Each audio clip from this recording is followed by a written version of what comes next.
ನಮಸ್ತೆ. ಇವತ್ತಿನ ಚಾಪ್ಟರ್ ಜೊತೆ ಬಂದಿದ್ದೀನಿ. ಸೇಮ್ ಬುಕ್ಕು ಕರುನಾಡು ಬಾ ಬೆಳಕೆ ಬುಕ್ ಇಂದ. ಚಾಪ್ಟರ್ ಹೆಸರು ತಾಳ್ಮೆಯ ಸಾಧಕ ಬಾಧಕಗಳು ಅಂತ. ನೋಡೋಣ ಚಾಪ್ಟರ್ ಅಲ್ಲಿ ಏನಿದೆ ಅಂತ. ಮಹಾರಾಷ್ಟ್ರದ ಸಂತ ಏಕನಾಥರು ಒಳ್ಳೆ ತಾಳ್ಮೆಯ ಮೂರ್ತಿಯಾಗಿದ್ರು. ಅಂದ್ರೆ ಮಹಾರಾಷ್ಟ್ರದ ಒಬ್ರು ಸಂತರು ಇದ್ರು, ಏಕನಾಥರು ಅಂತ ಅವ್ರ ಹೆಸರು. ಅವರು ತಾಳ್ಮೆಯ ಪ್ರತಿಮೂರ್ತಿ ಆಗಿದ್ರು. ಅಷ್ಟೊಂದ್ ತಾಳ್ಮೆ ಇರುತ್ತೆ ಅವರಿಗೆ.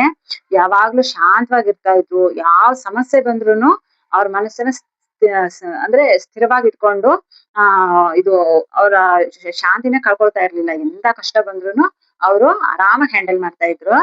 ಅವರು ಯಾರ ವ್ಯಕ್ತಿತ್ವವನ್ನು ಅಂದ್ರೆ ವೈರತ್ವವನ್ನು ಕಟ್ಟಿಕೊಂಡವರಲ್ಲ. ಅಂದ್ರೆ ಯಾರನ್ನು ಅವರು ದ್ವೇಷ ಮಾಡ್ತಾ ಇರ್ಲಿಲ್ಲ, ಇವ್ರನ್ನು ಯಾರು ದ್ವೇಷ ಮಾಡ್ತಾ ಇರ್ಲಿಲ್ಲ. ಆದ್ರೂ ಅವ್ರನ್ನ ಕಂಡ್ರೆ ಆಗದವನು ಒಬ್ಬನಿದ್ದ. ಅವ್ರು ಆ ಗುರುಗಳನ್ನ ಕಂಡ್ರೆ ಆಗದೆ ಇರೋನು ಒಬ್ಬ ಇರ್ತಾನೆ. ಅವನು ಯಾರು ಅಂದ್ರೆ ಆ ನಗರದ ಅತ್ಯಂತ ಶ್ರೀಮಂತ ಬಂಗಾರದ ವ್ಯಾಪಾರಿ. ಅವನಿಗೆ ಇವ್ರನ್ನ ಕಂಡ್ರೆ ತುಂಬಾ ಒಂಥರ ಅಂದ್ರೆ ಏನು ಜೆಲಸಿ ಫೀಲ್ ಮಾಡ್ತಾ ಇರ್ತಾನೆ. ಯಾಕೆ ಅಂತ ಹೇಳಿದ್ರೆ, ಅಂದ್ರೆ ಏಕನಾಥರಿಂದ ಅವನಿಗೆ ಯಾವ ಅನ್ಯಾಯನೂ ಆಗಿಲ್ಲ. ಆದ್ರೆ ಆ ಊರಲ್ಲಿರೋರು ಎಲ್ಲರೂ ತಾನ್ ಶ್ರೀಮಂತ ಆದ್ರೂನು ಅವನಿಗೆ ಯಾವ್ದೇ ರೆಸ್ಪೆಕ್ಟ್ ಕೊಡ್ತಾ ಇರಲ್ಲ. ತುಂಬಾ ಅಂದ್ರೆ ನೀನೆ ಅಂತ ಅವನ ಹಿಂದೆನೆ ಯಾರು ಓಡಾಡ್ತಾ ಇರಲ್ಲ. ಯಾಕೆ ಅಂದ್ರೆ ಅವ್ರಿಗೆಲ್ಲ ಜನರಿಗೆಲ್ಲ ಈ ಇವ್ರು ಸಂತ ಸೂಫಿ ಏಕನಾಥರು ಇರ್ತಾರಲ್ವಾ, ಅವ್ರನ್ನ ಕಂಡ್ರೆ ತುಂಬಾ ಎಲ್ಲರಿಗೂ ಗೌರವ ಇರುತ್ತೆ, ಪ್ರೀತಿ ಇರುತ್ತೆ. ಅವ್ರಿಗೆ ತುಂಬಾ ಭಕ್ತಿ ಭಾವದಿಂದ ನಡ್ಕೋತಾ ಇರ್ತಾರೆ, ಅವ್ರನ್ನೇ ಹೊಗಳ್ತಾ ಇರ್ತಾರೆ. ಹಾಗಾಗಿ ಇವನಿಗೆ ಜಲಸಿ ಫೀಲ್ ಮಾಡ್ತಾನೆ. ಅಂದ್ರೆ ಅವನಿಗೆ ಏನಾದ್ರು ಮಾಡ್ಬೇಕಲ್ಲ, ನಾನು ಇಷ್ಟು ಶ್ರೀಮಂತ ಆದ್ರೂನು ಜನ ನನ್ನನ್ ಹೊಗಳಲ್ಲ, ಅವ್ರು ಅಂತ ಬಡವ ಆಗಿರ್ತಾನೆ, ಅವನು ಕಡು ಬಡವ ಆದ್ರೂನು ಅವನನ್ನ ಹೊಗಳ್ತಾರಲ್ಲ ಅಂತ ಹೇಳಿ ಅವನಿಗೆ ಗೌರವ ಕೊಡ್ತಾರೆ, ನನಗೆ ಗೌರವ ಕೊಡಲ್ಲ ಅಂತ ಆ ವ್ಯಾಪಾರಿಯ ಹೃದಯದಲ್ಲಿ ಮುಳ್ಳು ಮುರಿದಂತ ಆಗುತ್ತಿತ್ತು. ಹೇಗಾದರೂ ಮಾಡಿ ಏಕನಾಥರಿಗೆ ತೊಂದರೆ ಕೊಟ್ಟು ಅವರ ತಾಳ್ಮೆಯನ್ನು ಕೆಡಿಸಬೇಕಂತ ಡಿಸೈಡ್ ಮಾಡಿದ್ರು. ಆಗ ಒಬ್ಬ ಹುಡುಗನನ್ನ ಕರೆದು ಅವನಿಗೆ ಹಣ ಕೊಟ್ಟು ಒಂದು ಕೆಲಸ ಮಾಡಕ್ಕೆ ಹೇಳ್ತಾನೆ ಅವನು ಶ್ರೀಮಂತ ವ್ಯಾಪಾರಿ. ಆಗ ಆತ ಒಂದು ನದಿ ತೀರದಲ್ಲಿ ಕೂತ್ಕೊಂಡ. ಆ ಹುಡುಗ ಹೇಳಿರ್ತಾನಲ್ಲ, ಅವರು ಏಕನಾಥರಿಗೆ ಹೆಂಗಾದ್ರೂ ತೊಂದರೆ ಕೊಡು ಅಂತ ಹೇಳಿ ಕಳ್ಸಿರ್ತಾರೆ. ಆಗ ಅವನು ಹೋಗಿ ಕೂತಿರ್ತಾನೆ. ಪ್ರತಿನಿತ್ಯ ಸಂತ ಏಕನಾಥರು ಅಲ್ಲಿಗೆ ಸ್ನಾನಕ್ ಬರ್ತಾ ಇದ್ರು ನದಿಗೆ. ಎಂದಿನಂತೆ ಸಂತರು ಇನ್ನು ಚುಮು ಬೆಳಕಿನಲ್ಲೇ ಸ್ನಾನಕ್ ಬರ್ತಾರೆ.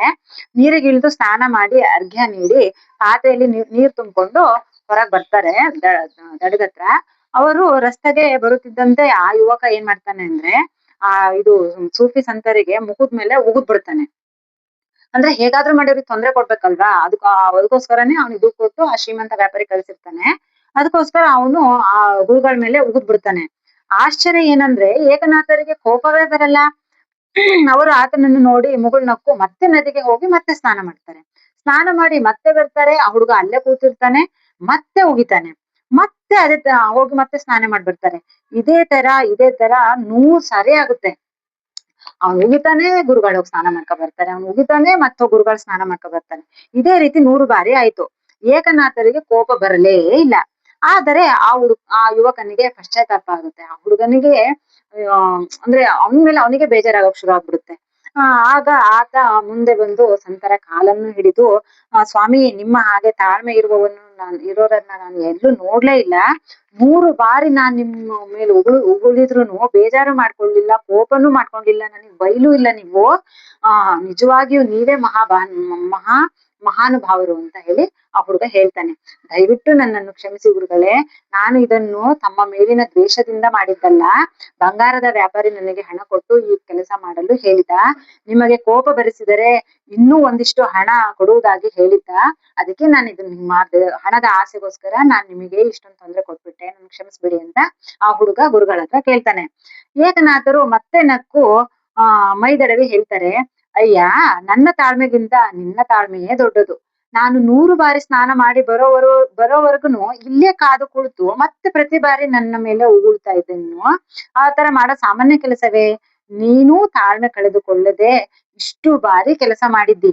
ಮೊದಲೇ ನಾನು ಸಿಟ್ಟು ಬಂದಂತೆ ಅಲ್ಲ, ನೀನು ನನಗ್ ಮೊದ್ಲೇ ಹೇಳಿದ್ರೆ, ನಾನ್ ತಾಳ್ಮೆ ಕಳ್ಕೊಂಡ್ರೆ ಆ ಶ್ರೀಮಂತ ವ್ಯಾಪಾರಿ ನನಗೆ ಹಿಂಗ್ ದುಡ್ಡು ಕೊಡ್ತಾನೆ ಅಂತ ನೀನ್ ನನ್ಗೆ ಮೊದ್ಲೇ ತಿಳಿಸಿದ್ರೆ, ನಾನು ನಿನಗೋಸ್ಕರ ಕೋಪ ಬಂದಂತೆ ನಟನೆ ಮಾಡ್ತಾ ಇದ್ದೆ. ಆಗ ನಿನಗೂ ಹಣ ಸಿಕ್ತಿತ್ತು ಅಂತ ಹೇಳ್ತಾರೆ. ಸುಮ್ನೆ ಇಷ್ಟೊತ್ತು ನೀನು ತೊಂದ್ರೆ ತಗೊಂಡ್ಬಿಟ್ಟೆಲ್ಲ ಅಂತ ಹೇಳಿ ಆ ಗುರುಗಳು ಆ ಹುಡುಗನಿಗೆ ಹೇಳ್ತಾರೆ.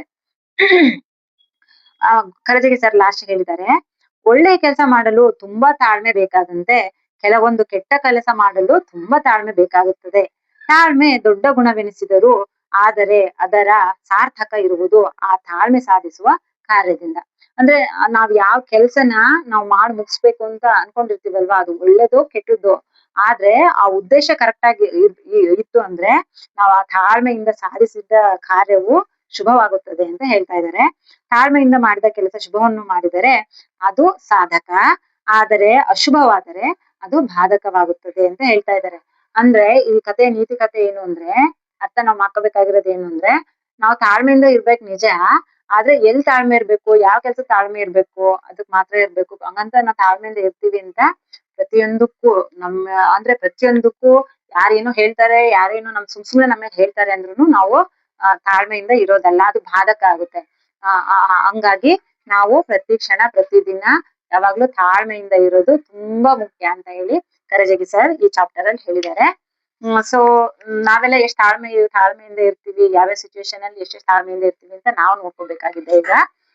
ಸೊ ಇದರಿಂದ ನಿಮಗೆ ಏನ್ ಅರ್ಥ ಆಯ್ತು? ಇನ್ಮೇಲೆ ನಾವೆಲ್ಲ ಕೋಪ ಮಾಡ್ಕೊಳ್ದೆ ತಾಳ್ಮೆಯಿಂದ ಇರೋಣ ಅಂತ ಹೇಳ್ತಾ ಇವತ್ತಿನ ಚಾಪ್ಟರ್ ಮುಗಿಸ್ತಾ ಇದ್ದೀನಿ. ನಿಮಗೆ ಏನ್ ಅನಿಸ್ತು ಅಂತ ಕಮೆಂಟ್ ಮಾಡಿ ಸಪೋರ್ಟ್ ಮಾಡಿ. Thank you so much.